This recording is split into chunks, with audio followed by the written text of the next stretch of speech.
নমস্কাৰ আপোনালোক সকলোকে মোৰ চেনেললৈ পুনৰবাৰ স্বাগতম জনাইছো আশা কৰো আগৰ কেটা ভিডিঅ'ৰ দৰে মোৰ আজি এইটো ভিডিঅ' আপোনালোকে আকলি ল'ব আপোনালোকৰ অনুৰোধ ৰক্ষা কৰি আসলতে মই আজি এই ভিডিঅ'টো লৈ আহিব লগা হ'ল আৰু আজি এই ভিডিঅ'টো থাম্বনেল লিখিবলৈ আপোনালোকে সকলোৱে গম পাইছে মই কিহৰ ওপৰত ভিডিঅ' বনাবলৈ গৈ আছো ঠিক আছে তেতিয়া হলে ভিডিঅ'টো শেষলৈকে চাব আৰু শেষত ধুনীয়াকৈ এটা মন্তব্য কৰিব নাপাহৰিব যে আজি ভিডিঅ'টো কেনেকুৱা লাগিলে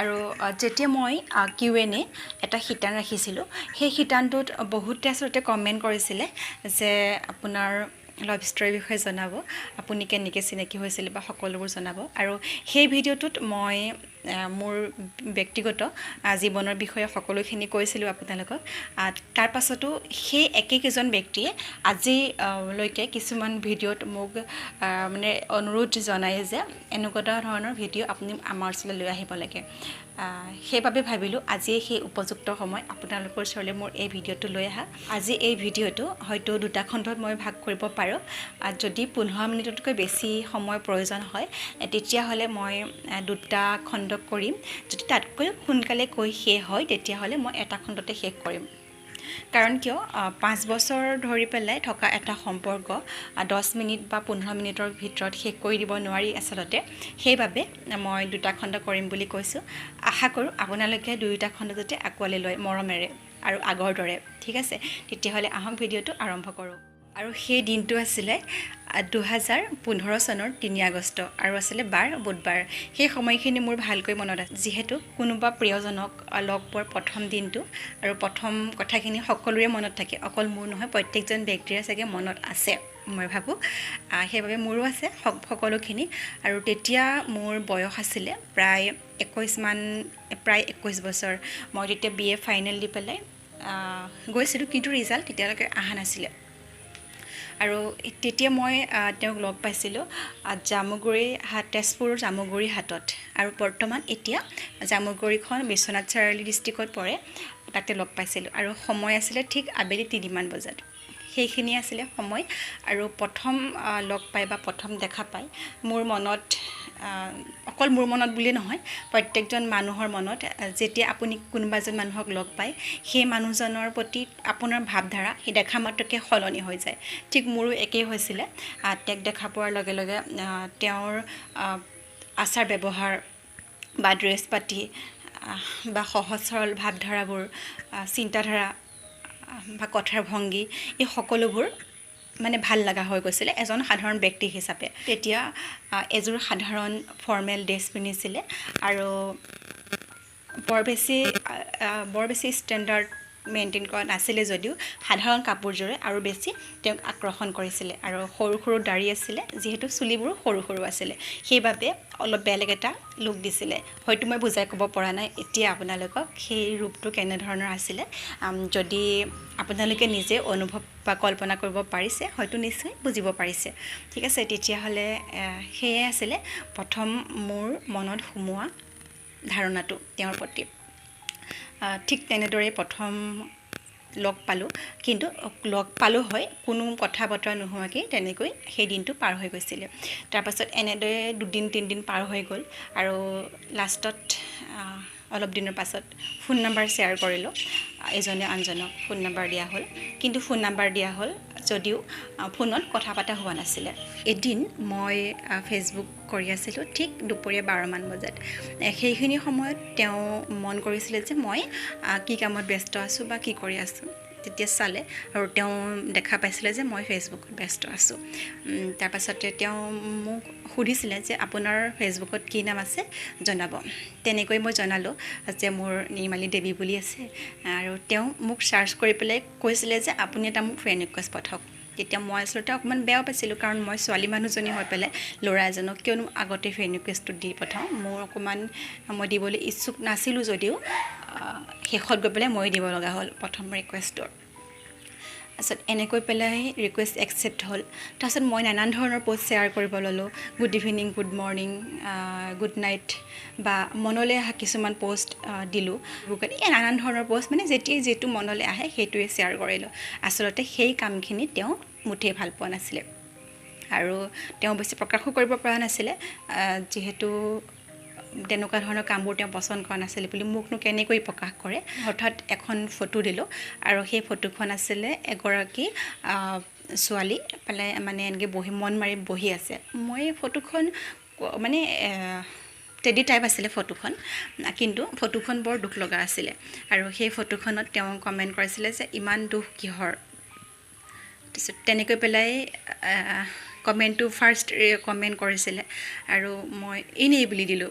তাৰপৰা টেক্সট কৰিলোঁ, মই ফাৰ্ষ্ট কৰিলোঁ এনেই কৰিছোঁ, ইয়াত কোনো হেৰি নাই, তেনেকুৱা বেলেগ একো নাভাবিব বুলি মই তেওঁক টেক্সট কৰিছিলোঁ। তাৰপাছতে কৈছে নাই ঠিকে আছে যদি তেনেকুৱা হয় সঁচাকৈ। তাৰপৰা সেইদিনাখন তেনেকৈ পেলাই গুচি গ'ল। তাৰপাছতে ঠিক তাৰ অলপ দিনৰ পাছতে তেওঁ মোক অনলাইন পাইছিলে নিশা প্ৰায় 10মান বজাত। তেওঁ তেতিয়া মোক মেছেজ কৰিছিলে যে ইমান ৰাতি আপুনি কাৰ লগত অনলাইন আছে বা কাক মেছেজ কৰি আছে, এনেকুৱা ধৰণৰ কিছুমান কথা মোক সুধিছিলে। আৰু তেতিয়া মই জনাইছিলোঁ বা ফেচবুকত অনলাইন থাকিলে জানো কাৰোবাক মেছেজ কৰা হয় বা কথা পতা হয়, তেনেকুৱাতো নহয়। কাৰোবাৰ নিউজ ফিড বা কিছুমান নিউজ পোৱা যায় বা কাৰোবাৰ ফটো লাইক কমেণ্ট এইবোৰো কৰা যায় বুলি তেওঁক উত্তৰ দিছিলোঁ মই উল্টাই। তাৰপিছতে ঠিক আছে তেওঁ সেই কথাটোতে মানি লৈছিলে যেনিবা। আৰু কিন্তু তেওঁ এইটো মুঠেই ভাল পোৱা নাছিলে যে ছ'চিয়েল মিডিয়াত এনি টাইম সময় দিয়াটো এইটো ভাল পোৱা নাছিলে মুঠে। আৰু তেওঁ মানে কৈছিলে এইখিনি সময়ত তেনেকৈ সময় পাছ কৰাতকৈ বা 2-এখন কিতাপ পঢ়িলেও অলপ নলেজ হয়। অৱশ্যে হয়, সেইটো ময়ো জানো। তাৰপাছতে মই তেতিয়া ডায়েৰী লিখিছিলোঁ বা সেই দিনত কি হ'ল কি নহ'লে, কাৰণ আগৰ পৰাই ডায়েৰী মই মেইনটেইন কৰিছিলোঁ কলেজৰ দিনৰ পৰাই। তেতিয়া সেইখিনি সময়ত তেতিয়া মই কৈছিলোঁ যে মই ডায়েৰী চায়েৰী লিখি হ'ল, এতিয়া অকণমান ফেচবুকত এতিয়া শোৱাৰ সময়তো মানে পঢ়াৰ সময় নহয়, কিন্তু আৰু তেতিয়া সেইখিনি সময়ত যথেষ্ট মোৰ লগত কেইখনমান কিতাপো আছিলে আৰু তাৰে কেইখনমান কিতাপ তেওঁ মোৰ পৰা বিচাৰি নি নিজেও পঢ়িছিলেগৈ। আৰু এইটো অৱশ্যে ভাল অভ্যাস, তেওঁ সেই সৎ অভ্যাসবোৰ আচলতে মোক দিছিলে। এতিয়া সেইবোৰ কথা আচলতে ভাল লাগে বা যেতিয়া আপোনাক কোনোবাই কেয়াৰ লয়, যেতিয়া আপোনাৰ কোনোবাই ভাল হোৱাটো বিচাৰে আপোনাৰ, তেতিয়া অৱশ্যে আপোনাৰ ভাল লাগিব সেই মানুহজনৰ প্ৰতি। তাৰপিছতে এনেকৈ সেইদিনাখন 2-এটা মেছেজ কৰিলোঁ, কৰাৰ পাছত গুড নাইট দি পেলাই আমি কথাৰ পৰা আঁতৰ হ'লোঁ।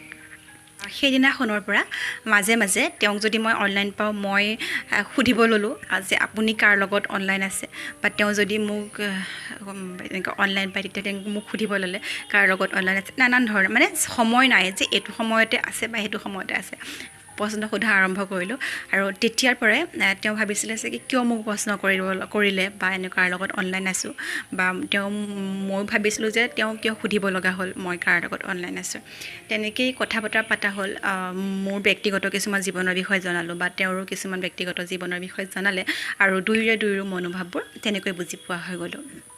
তাৰপাছতে বন্ধৰ দিনত কেতিয়াবা ফোন কৰা যায় বা কথা পতা যায়, ইটো সিটো খবৰ, খোৱা বোৱা লোৱা খবৰ এইবোৰে সোধা, এনেকৈ সম্পৰ্কটো আগুৱাই লৈ গৈছিলোঁ। কিন্তু কোনোদিনাখনে আমাৰ প্ৰপ'জেল হোৱা নাছিলে, সেইখিনি সময়লৈকে।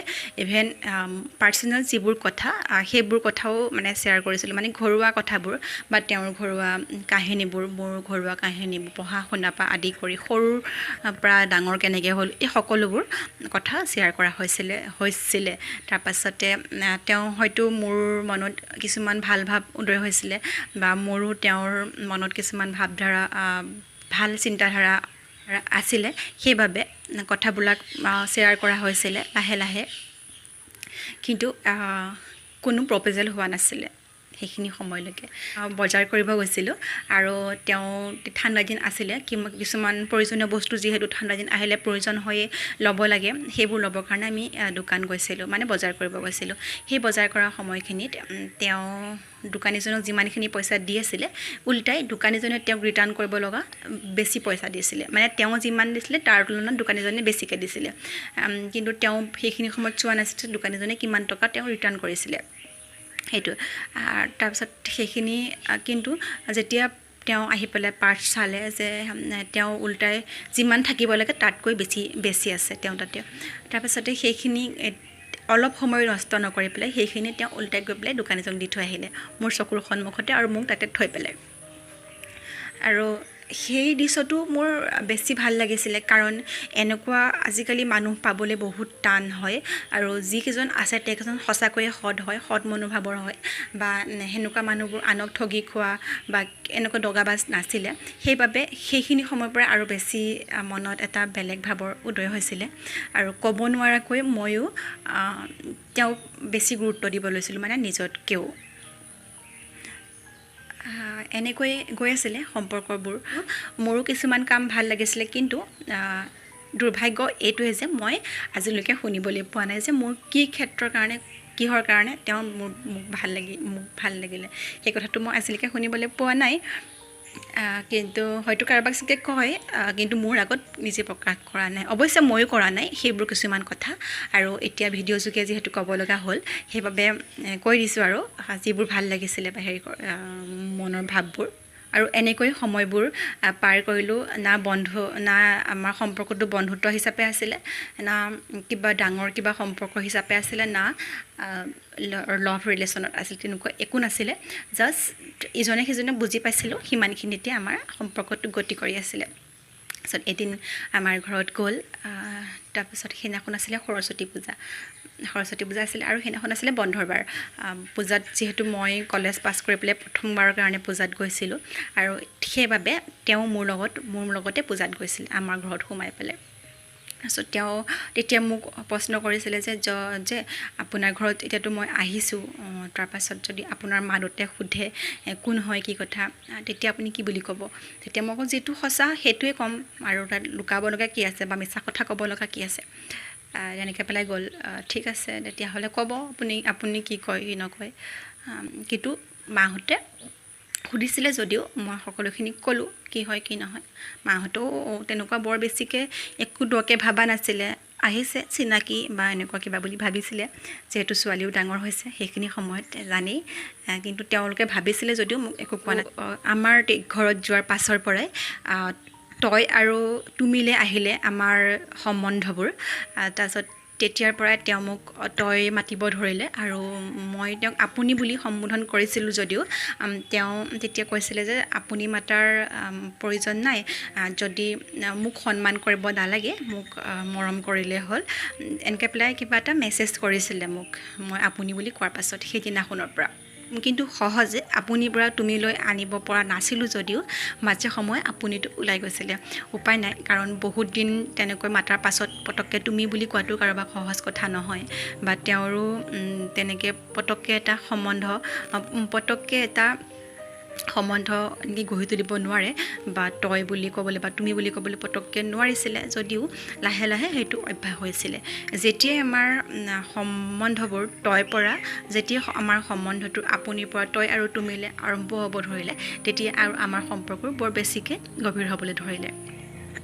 তাৰপিছত এদিন হঠাতে তেওঁ মোক প্ৰশ্ন কৰিলে যে আপোনাৰ জীৱনত তেতিয়া প্ৰশ্ন কৰিলে যে তোৰ জীৱনত কেনেকুৱা ধৰণৰ ল'ৰা বিচাৰ, বা তোৰ জীৱন সংগীবোৰ কেনেকুৱা বিচাৰ। আৰু মই হুবহু তেওঁৰ যিটো চৰিত্ৰ বা তেওঁৰ যিটো স্বভাৱ বা তেওঁৰ যিটো থকা ধৰণ এইবোৰ সকলোবোৰ মই বিশ্লেষণ কৰি দিছিলোঁ। যিহেতু অভিয়াছলি মই তেনেকুৱা এজনী বিচাৰিছিলোঁ যে সাধাৰণ সহজ সৰল ভদ্ৰ বা কাৰোবাক সহায় কৰি ভাল পোৱা লোক, এনেকুৱা এজন ব্যক্তি বিচাৰিছিলোঁ। আৰু তেওঁ মোৰ সেই মেছেজটো যোগে যেন তেওঁ নিজকে বিচাৰি পাইছিলে, এনেকুৱা এটা অনুভৱ হৈছিলে মোৰ।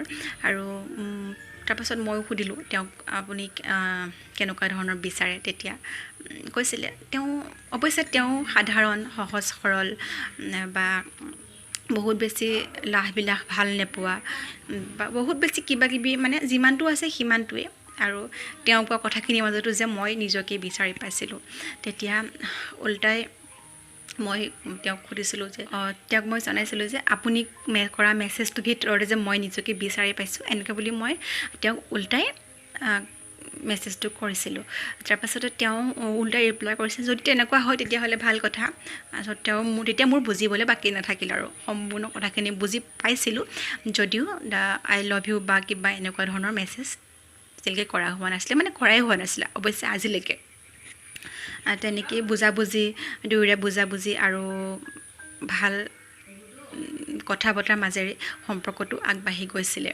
সিমানখিনিয়ে আৰু সম্পৰ্কটো এনেদৰে আগবাঢ়ি গৈছিলোঁ যদিও তাৰ মাজত বহুত বেছি সংঘাত আছে কাজিয়া কিছুমান বা বহুবাৰ ব্ৰেকআপ এনেকুৱা কিছুমান ধৰণৰ বহুত কাহিনী আছে আৰু সেই কাহিনীবিলাক মই আপোনালোকক মোৰ নেক্সট ভিডিঅ'টোত আনিবলৈ চেষ্টা কৰিম এতিয়া যিহেতু সেইবোৰ কথা কৈ থাকিলে ভিডিঅ'টো বহুত বহুত দীঘল হৈ গৈ থাকিব সেইবাবে আৰু আপোনালোকে আমনি পাব পাৰে ইমান বহুত বেছি দীঘলী ভিডিঅ' এটা চাই পেলাই সেইবাবে ভাবিছোঁ এই কথাখিনি পাছত ক'ম আৰু আশা কৰোঁ আজি আপোনালোকৰ মোৰ মনত থকা সম্পূৰ্ণ ভাৱবোৰ আপোনাৰ আগত প্ৰকাশ কৰিলোঁ আৰু আমি কেনেকৈ লগ পালোঁ কেনেকুৱা ধৰণৰ কথা বতৰা বা আমাৰ সম্পৰ্কটো আজি এইটো অৱস্থা পাইছে সেই সকলোখিনি গম পালে তেতিয়াহ'লে ঠিক আছে আৰু আজি ভিডিঅ'টো বহুত বেছি দীঘল নকৰোঁ তেতিয়াহ'লে পুনৰ এটা লাভ ষ্টৰীৰ সৈতে মই নিৰ্মালী বৰাই আপোনালোক সকলোকে পুনৰবাৰ লগ পাইছোঁ ধন্যবাদ